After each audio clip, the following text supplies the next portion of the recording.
What's up, guys? We're back, and today we're ranking current UFC champions by how much aura they have. And yeah, some of you guys might hate me, might love me for my takes, but yeah, I'm not gonna waste any more time. Let's get straight into this. This is gonna get interesting because it's been a while now, and divisions all got shooken up. So let's start off with Alexander Volkanovski. This is easily a high A tier or a S tier. I mean, this guy has one of the best fan bases around the world and the greatest featherweight of all time. I mean, if you look at his resume, it's crazy. Like, first off, he suffered a knockout loss, a head kick knockout loss from Islam Makhachev, and then followed by that, you get KO'd by Ilia Topuria.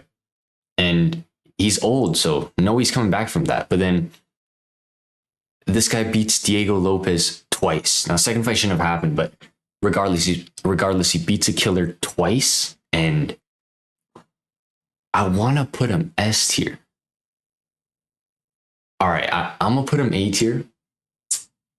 I think I'm moving to S. I mean, some of you guys might hate me for that because there's a lot of Volk fans, and he is cooking with Volk, and some people don't even know he's a UFC fighter.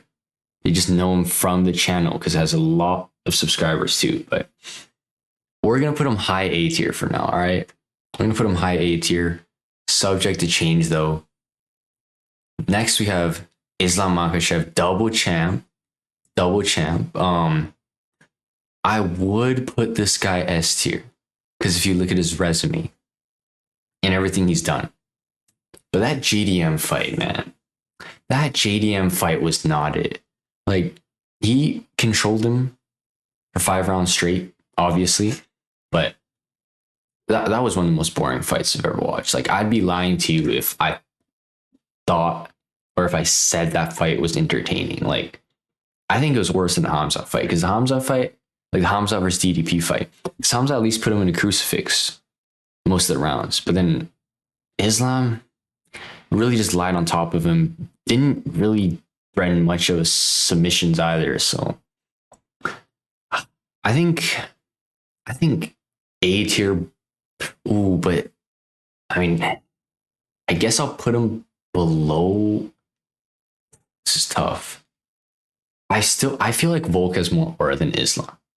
I do. Even though Islam beat Volk twice, first one, it could have went either way, but head kick KO, yeah. But I feel like Volk has more aura. Come on, cooking with Volk, one of the best fan bases around the world, because Islam's fan base, you know, some of them, let me not get into it, but you know what I'm talking about. Those who know, all right, those who know. Leave that at that for now. And then we're going to move on to Sean Strickland, dethroning Khamzat Chimaev, jabbing, teeping his way to victory. Although he didn't teep against Khamzat, but he jabbed his way to the victory. This man, Strickland, the amount of aura Strickland gained from that fight. Like, obviously it could have went either way, but Strickland, man, how does he keep doing it, man? Like, as I said before, back in UFC 293, he dethroned Adesanya. He was one of the biggest underdogs. No one thought he was going to win. Adesanya on his crazy title run. Boom, dethrones him. And now it's Khamzat. Takes Khamzat's O. Like, oh, I don't know if I can put him S tier because it's Sean Strickland. Like, outside the octagon, I'm not even gonna get into like what this guy says. Everyone knows. That's the only thing holding him back. Because if you think about it, okay, you lost to DDP twice, but losing to DDP doesn't really cost you aura because it's DDP. It's plot armor DDP. You dethroned Adesanya at the peak of his career. Took Khamzat's O at the peak of his career. It was a rough weight cut for Khamzat, sure, but dude, Strickland and the stuff he talked before the fight, even though they squashed the beef, dude, the fact that he upset that fight, I gotta put him S. I'm sorry. Putting him above Islam and Volk is genuinely crazy. But hey, say what you want. I'm putting Strickland S tier. Him beating Khamzat is just something else, all right? but I'm gonna put him S tier. You know what? Just recency bias, but sure. I think that's right. I think that's right. Argue with me in the comments if you want. And then next we got Ilya Topuria, another double champ. This one I'm not even gonna think about it. We're putting him high S tier above Strickland. Like there's no debating, unless you're, I don't know, like Sarukian, hardcore Sarukian or Islam fan. But come on, double champ. Everyone knows. Knocked out Volk, knocked out Holloway, knocked out Oliveira. All of them with ease. I guess you could say the Holloway fight, he was a little. Holloway gave him a bit of trouble. Holloway's doing good, man. Like people don't give enough credit for that fight, but come on, man. Ilya, this guy. Like I remember after he knocked out Charles Oliveira, it's just like his confidence, man. No matter what he says, you have to believe him now. Like if he said after the Oliveira fight he's gonna go up and fight Francis Ngannou, I might have to pick him. Like I can't even lie. And then plus him standing up for Alex Pereira in the White House press conference. That was mad aura too. This guy's about to fight someone that was twice his size. Let me think. Ilya probably walks around what 185, probably more. Yeah, around 185 I see. And then Hokit's like what, like I forgot, like 230, 240. Yeah, he's about to pick a fight with someone that's 50, 60 pounds more than him. Crazy aura. And just double champ, one of the greatest fight win streaks of all time. Like there's just no debating about that. Easy high S tier. Champion with the most aura right now. Not debatable, right? And yeah, but the next one we're going to talk about is a polar opposite in my opinion. All right, we got Carlos Ulberg, all right? Before I say anything, I actually really like this guy's fighting style. Light heavyweight. I really like that. His boxing, his slick boxing. Like, just the way he flows. Like, he's a very loose and agile light heavyweight. Like, you see him bouncing around, footwork. I love that. But aura-wise, I'm sorry, bro. Ulberg might have, like, bottom aura. Like, the last fight does bring him up, though. The fact that he tore his ACL, I believe, that's what the narratives say, and then just knocks out Yuri Prohaska with a left hook from hell. That brings his stock up. But I can't. Yeah, I'm gonna put him C. I'm not gonna lie. Like, I love his fighting style. Some people might not like it that much. Because before the title fight, he knocked out Dominic Reyes, which, come on, it's Dominic Reyes. Like, are we? Yeah, it's Dominic Reyes, bro. And see, I think without that crazy KO of Yuri, he'd probably be D, but come on, that was tough. Getting injured in a title fight and then destroying him with the left hook of hell, knocking him out, and quick finish too. Like people, like right after he got Yuri down, he like just pounced on him. Like this guy follows up really quickly. Despite that, still a long way from, come on, Islam bulking him. So I put him C. Like he has no personality, not really interesting. Sure, he's nice and chill, but and there's allegations of what he did before the UFC, which I'm not going to get into. If you know, you know. All right, we're gonna leave him C tier. I feel like that's what suits him. All right, and we're moving on. Piotr Yan. All right. This man definitely has aura. I don't know though. A tier? B tier? All right, let's think about it. Let's say before the Merab rematch, he already has so much aura because everyone calls him the most skilled UFC fighter. Like boxing, the kicks, the trips, the ground game. His ground game it's gotten better, but the trips, the judo, and that's all before the Merab fight. And then here comes the Merab rematch. No one thinks he's gonna win. I feel like that's a huge upset. This guy kicks Merab in the, was it ribs or liver?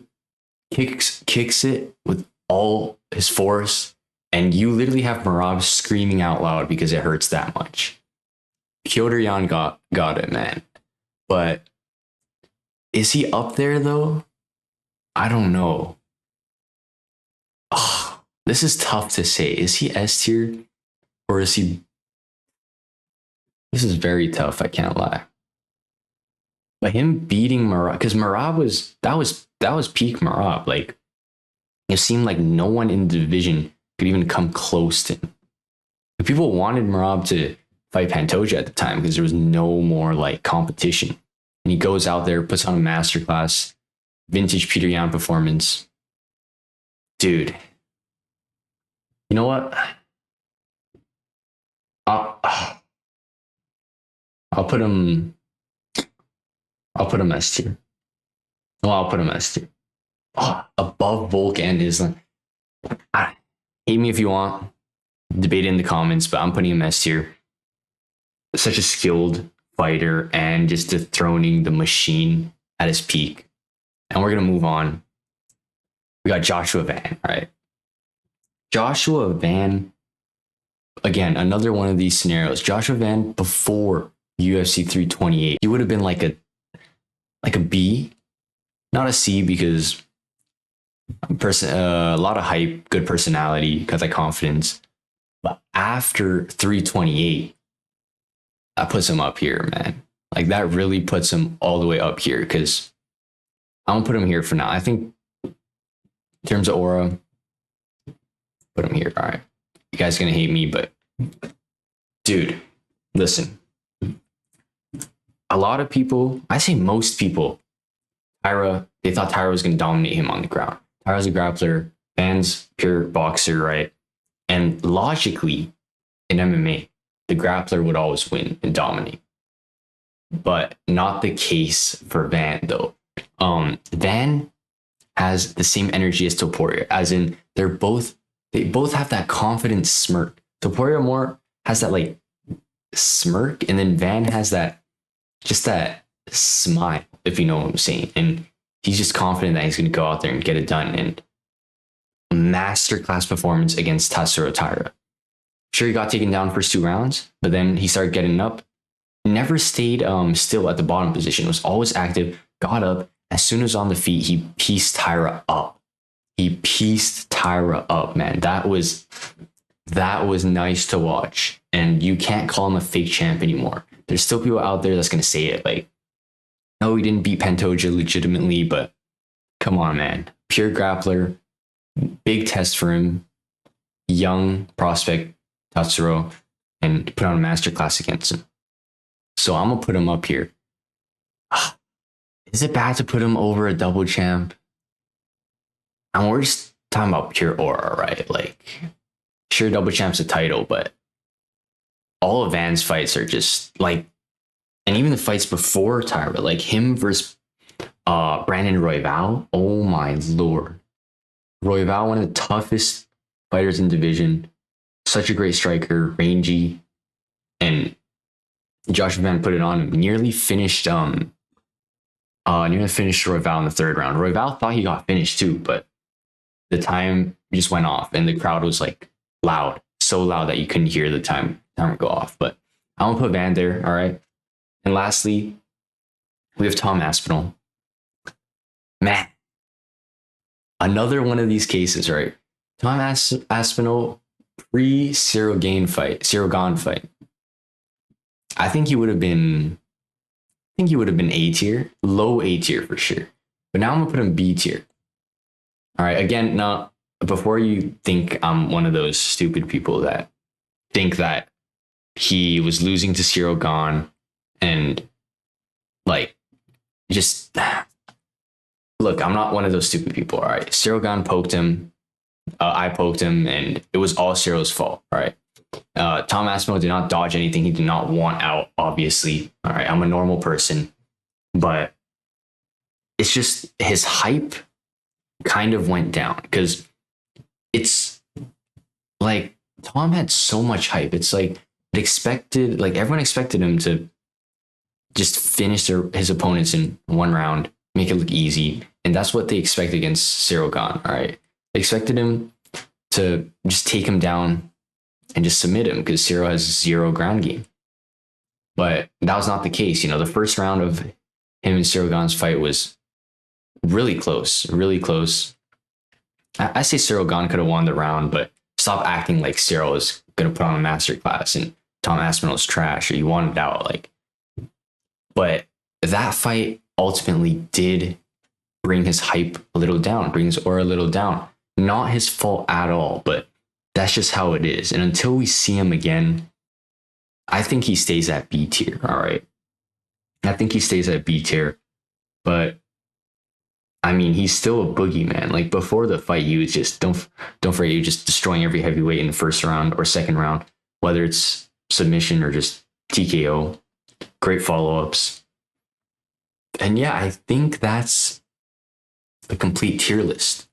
Let me just review it again. Oh yeah, no one's in D tier. I don't think any current champs deserve to be in D tier. At least in my opinion. Like Olberg doesn't. Most of y'all probably think Olberg should be D tier, but come on, winning a title in that fashion.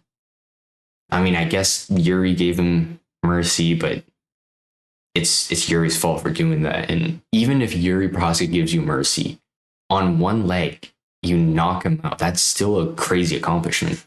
Aspinall B, I feel like that's fair.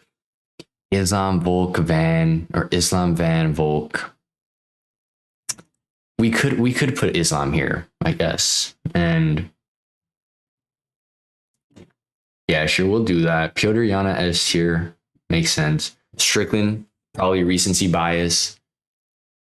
But come on, yeah. Strickland's up there and Topuria out highest S tier. Yeah, that's valid.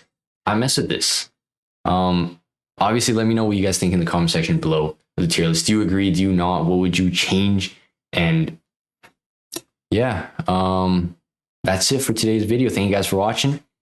I'll see you guys later.